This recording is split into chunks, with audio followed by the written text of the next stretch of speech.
En Reporte Regional conocemos bien cómo es la cosa. Sin impulso a la producción nacional, no hay crecimiento económico. Lo demás es puro cuento.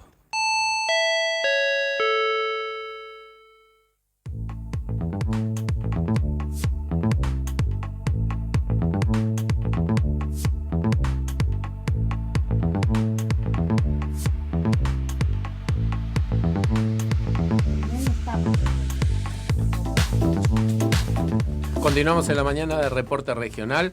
Saludamos a nuestro primer entrevistado de la mañana, Ricardo Auer, consultor geopolítico y una persona que sí que la sabe y bastante sobre lo que está pasando a nivel global. ¿Cómo estás, Ricardo? Hola, buen día. ¿Qué tal, Facundo? ¿Cómo andan? Gracias por compartir con nosotros la mañana de Reporte Regional. ¿Yo? Hola. Sí, te escucho. Gracias por compartir con nosotros la mañana en Reporte Regional. Ricardo, ¿cómo estás? Bien, bien. Te saludaba anteriormente. Sí. Todo bien por acá. ¿Ustedes? Bien, todo tranquilo. Ricardo, para los pymes que escuchan, que por ahí no tienen claro el tema de la situación global, vos podrías darnos un pantallazo general, no te digo que todo lo que está pasando, pero sí un pantallazo general de cómo ves la realidad geopolítica. Sí, cómo no. Bueno, el mundo está inmerso en lo que se llama la guerra irrestricta o guerra híbrida. O sea, los planteos de guerra uno tiene asociado a los temas militares, que sí ocurren, por supuesto, pero no son los más importantes. Lo más importante es el conflicto entre los poderes principales en el mundo que se desarrolla en el campo tecnológico, económico, financiero y en el resto de todas las actividades humanas, principalmente la guerra cognitiva, que es la manipulación de las ideas de las poblaciones. Claro. Eso es lo más importante del mundo. Por eso cuando escuchamos noticias en los noticieros y todo, tenemos que saber quién es el que las emite, porque ese tiene una tendencia hacia un lado dado.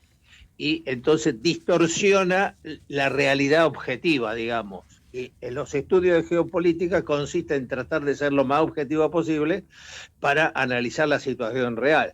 Cuando decimos, bueno, el mundo está peleado entre las democracias y la autocracia, lo cual no es cierto, porque del lado de Estados Unidos, que defiende la supuesta democracia, hay países que no son para nada democráticos y viceversa. Del otro lado hay países autocráticos, sin ninguna duda, con libertades limitadas, pero en otros que están asociados a eso, la situación es intermedia y hay democracias, como la India, por ejemplo. La India está asociada mucho más con China, con Rusia ahora en este momento, hay visitas en este momento del primer ministro, y es una democracia. Así que el mundo es confuso en ese sentido. Cuando se emiten noticias de un lado o del otro, hay que saber bien quién es el emisor y traducirlas a los intereses de cada uno, a los propios. Yo defiendo los intereses nacionales argentinos.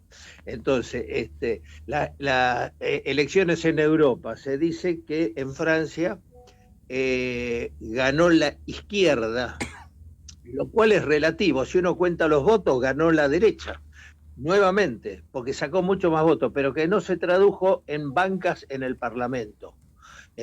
Por un mecanismo especial que yo después lo puedo explicar por escrito, digamos, porque es difícil de explicar. Hay que mirar los números. Y lo mismo en Gran Bretaña, ganó el socialismo, pero en verdad es un socialismo a la Menem. Digo yo, es el Menem británico, porque es más liberal y más digamos, antisoberanista que cualquier, o sea, nada que ver con los socialismos que nosotros entendemos como socialismo. En fin, el mundo es complejo, y el problema argentino es que no tiene, desde el punto de vista gubernamental, no tiene análisis geopolítico, entonces actúa a tontas y a locas según el criterio ideológico del gobernante de turno. Lo ha hecho Cristina Fernández de Kirchner, asociándose con gente que son indefendibles en algunos casos, y este muchacho que está a cargo ahora de la presidencia, lamentablemente, que se pelea con todos los países alrededor nuestro y con todos los países del mundo y defiende solo a dos, a Estados Unidos e Israel. Un absurdo total, digamos, no tiene ningún sentido porque nos va a perjudicar a todos los argentinos. en el sentido comercial y de relaciones internacionales y todo lo demás. Toda la Cancillería, profesionalmente hablando, está en contra de todo lo que se está haciendo, pero si hablan mucho los echan, así que o los mandan a destino que no corresponde. Ricardo. En fin, muy sucintamente este es el gran panorama que tenemos por delante. Ricardo, ¿qué tal? Claudio, ¿cómo Sí. te va? Un gusto. ¿Cómo no? Pero Claudio, todo esto, escucho. estas peleas, salvo con Estados Unidos y con Israel, que tampoco, o sea, también dudo, digamos, si hay lazos que puedan servirle a las pymes nuestras. Todas estas peleas van en 6 meses. ¿Qué se espera? O sea, ¿cómo ves el panorama de acá al próximo semestre? ¿Ves funcionarios en Cancillería dispuestos a consolidar lazos que le puedan servir en un futuro inmediato o mediato a nuestras pymes poder entablar lazos comerciales? Ustedes saben bien que el Estado argentino está conformado por sucesivas capas de funcionarios puestos por los gobiernos anteriores. O sea, tampoco se echa todo cuando viene otra nueva administración. O sea que hablar de una sola posición de un funcionariado, sea en industria, en salud, en educación o en la Cancillería, es muy difícil. Claro. Siempre hay que ver quién es quién y qué dijo y qué piensa y cómo actúa. La Cancillería, como criterio general, trata de abocarse a incentivar las exportaciones argentinas y particularmente algunos de las pymes, otros favorecen a las grandes empresas. Hay de todo, digamos. Yo el panorama que veo, que ya no depende tanto de los funcionarios que le pondrán más o menos voluntad, hay de todo. Pero lo que veo es una complicación creciente de, primero, un aumento de los costos internos, medidos en dólares, lo cual quita competitividad general a la economía, a la producción argentina. Y segundo, que si hay malas relaciones con un gobierno, ese gobierno de alguna manera va a reaccionar y va a molestarse y por ahí hace un esfuerzo y trata de disimular la molestia, pero siempre se refleja, no es una cosa, es más fácil, digamos, es más fácil romper un lazo que volver a construirlo. Eso en cualquier actividad humana es así. Claro. Entonces, el panorama no es bueno, lamento decirlo, pero digamos, lo cual no quiere decir que no tengamos éxito, digamos, en las exportaciones, en algunos rubros, en algunos temas, en algunos países, todo es posible. Yo he dedicado largos años a ser un empresario pyme de exportación de alimentos, o sea que yo tengo experiencia práctica. Yo he exportado tecnología a China, estuve 5 años viviendo en China, viviendo, yendo y viniendo, digamos, pero he exportado tecnología. O sea, tengo experiencia práctica y sé que hay situaciones favorables y situaciones desfavorables en general. Y a veces depende de cada uno también. Pero la norma general es que los gobiernos deberían crear las condiciones favorables. Nosotros necesitamos exportar, porque necesitamos dólares genuinos. Y eso se consigue con la exportación. Y bueno, estamos en un berenjenal y una conflictividad, digamos, creciente, donde lo más importante para el gobierno ha sido el tema de la comunicación. La comunicación mediática es donde gira toda la actividad del gobierno. Fíjense lo que ha ocurrido ahora ahí en la casa de Tucumán.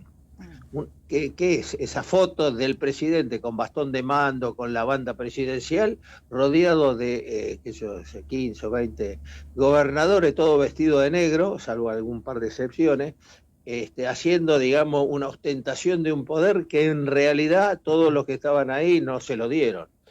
Los obligaron, entre comillas, por prebendas, por ofrecimiento de dinero para hacer obra, etcétera, etcétera. O sea que estamos viviendo una ficción donde la comunicación es la conducción, digo yo. La claro. Comunicación es la que conduce la agenda diaria y semanal y mensual de este gobierno. Todo gira alrededor de la comunicación, no de la gestión. La gestión está en manos de un ministro de Economía, que ya tenemos sus antecedentes del gobierno de Macri, etcétera, etcétera, que favorece al sistema financiero. Sin duda. Ricardo, hablando un poco de entender y de comunicación, cuando un pyme escucha a nivel global, te sacó un rato al mercado internacional, ¿Cómo no? Y escucha multipolar, dice, ¿de qué me están hablando esto? A ver, ¿Cómo vos ves a nivel global, más allá de todo esto que estamos hablando de lo que pasa a nivel local, que claramente la punta del barco, no me acuerdo cómo se llama exacto, vos seguro sí, va a chocar contra el iceberg, y el La iceberg proa. es chiquitito el iceberg, ni siquiera es uno como el que le tocó al Titanic. Pero Claro. la verdad es que, ¿cómo entiendo yo, interpreto a nivel global esto de multipolaridad? Bueno, explico. Durante la Guerra Fría, que era la batalla entre el poder de Estados Unidos contra el poder de la Unión Soviética, se hablaba de que estábamos en el sistema capitalismo que combatía al comunismo. Bueno, eso terminó por implosión de la Unión Soviética, y ahí quedó la historia. A partir de ese momento hubo una hegemonía económica y militar de los Estados Unidos en todo el globo. Ahí es donde se desarrolló más la globalización. Claro. Ahora bien, la globalización era una globalización más que nada tecnológica y financiera, que buscaba que los capitales rindieran más su porcentaje de ganancia, digamos. Entonces se trasladaron a China creyendo que en China iban a conseguir, digamos, una mano de obra muy barata, cosa que ocurrió así, y que además cooptaron el mercado de China, que lo impulsaron, digamos, el gobierno chino lo favoreció eso, por supuesto, pero descuidaron un tema que era que los chinos, cada vez que había una inversión allí y que le daban parte del mercado chino a esas empresas, le pedían que entregara toda la tecnología, o sea, que los chinos aprendieran de todo lo que se estaba haciendo, cosa que efectivamente ocurrió, y ese ha sido un fallo estratégico de los Estados Unidos, porque se fue quedando sin industria, Claro. sin el cordón de óxido, el Rust Belt de los Estados Unidos, que dio después, a posteriori, voy cortando, digamos, el trazo en el tiempo, le permitió a Trump decir, bueno, volvamos a ser grande Estados Unidos y recreando la industria que hemos perdido y los puestos de trabajo fundamentalmente que fueron perdiendo, ¿no? Y eso mismo después el presidente Biden actual lo siguió, esa política fue común entre los dos presidentes. Ahora bien, el crecimiento de China fue tan espectacular porque los chinos tenían un proyecto nacional. Dijeron, dejémoslo que vengan y que nos den, y nosotros tenemos que hacer un rápido cruce de aprendizaje tecnológico que estábamos muy atrasados, para poder ser una nueva potencia desde el punto de vista más que nada industrial. Lo lograron, porque hoy la industria manufacturera china es 3 veces superior a la de Estados Unidos, Claro. 6 veces superior a la de Japón y 9 veces superior a la de Alemania. Entonces, ese poder le permite hacer una expansión geopolítica de poder mundial.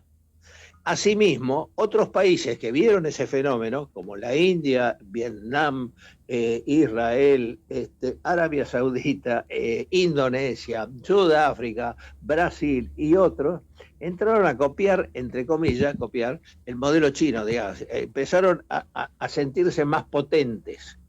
Esa potencia fue agrupando esos países. El BRICS es un ejemplo de ello, pero hay otros. Y por lo tanto, el poder geopolítico del mundo se fue transformando en un poder. Primero, fundamentalmente, dejó de ser Estados Unidos el único poder mundial y ya China creció y se compara prácticamente con él. Mientras que otros países, como los que he descrito, también son poderosos, no al nivel de China, pero son muy poderosos.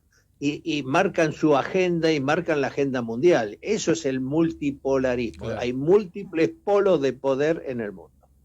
No sé si fui claro. Muy claro, aprendo cada vez que te escucho, aprendo Sí, más. claro. Así que quiero agradecértelo por un lado. ¿Y a qué punta de todo ese, o a qué lugar, a qué esquina de tanta multipolaridad que hay en el mundo está yendo hoy la Argentina? No, la Argentina no está yendo a ningún lado. Bueno, Absolutamente ningún. no quería que seas tan me amargó duro. me La amargó el confusión jueves. es total. No, porque Estados Unidos, digamos, quiere utilizar a la Argentina, en verdad, para frenar a China, digamos. Es su objetivo central, diría yo. Porque quiere favorecer a Argentina en algo, digamos, no. Claro. Argentina lo que tiene que hacer, en verdad, yo voy a decir lo que yo pienso de lo que tiene que hacer la Argentina, no, lo que hace el gobierno ya es un problema que me escapa. Argentina tiene que ser amigo de todos los países del mundo, primero. No tiene que pelearse con nadie, porque es inútil pelearse. Acá hay que hacer... Yo sigo un poco la idea de que fue construido el poder en la India. La India no se pelea con nadie, es amigo de Estados Unidos, lo saluda, le compra cosas, le vende cosas. Con Rusia lo mismo, con China lo mismo. Hay que ser amigo de todos. Ahora bien, a cada uno tiene sus intereses y te vienen a presionar, eso es real. Entonces, cuando me presionan, yo me fijo qué es lo que quiere el otro. Entonces le doy una parte de lo que quiere. Con los chinos, con los yanquis, con los alemanes, con los israelíes, con todo. Pero no le doy todo, no me alineo nunca. Nunca me alineo con ellos. Entonces, con ese poder hay que tenerlo, ese poder de negociación hay que tenerlo si vos tenés cierta unidad interna.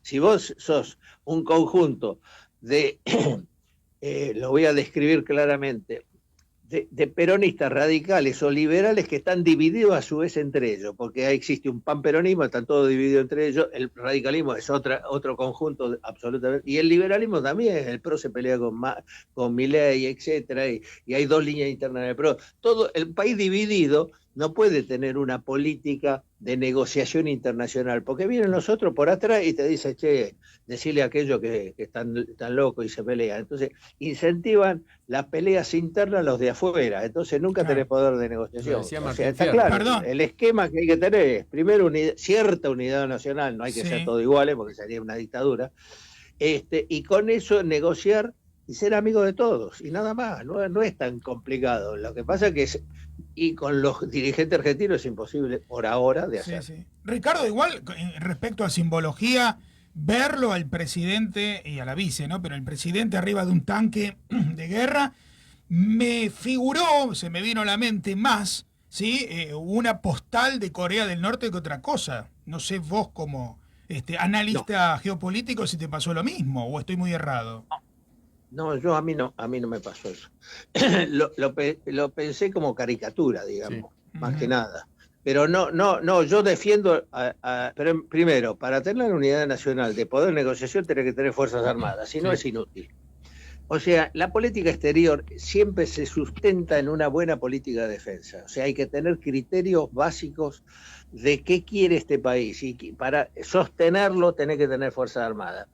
He criticado largamente al gobierno de los Kirchner por haber destruido aún más de lo que ya estaban las Fuerzas Armadas y quitarle todo criterio de poder, porque en una supuesta hechos aberrantes que sí ocurrieron y que yo fui víctima también de todo eso, se prosiguió destruyendo al resto, cosa que está mal.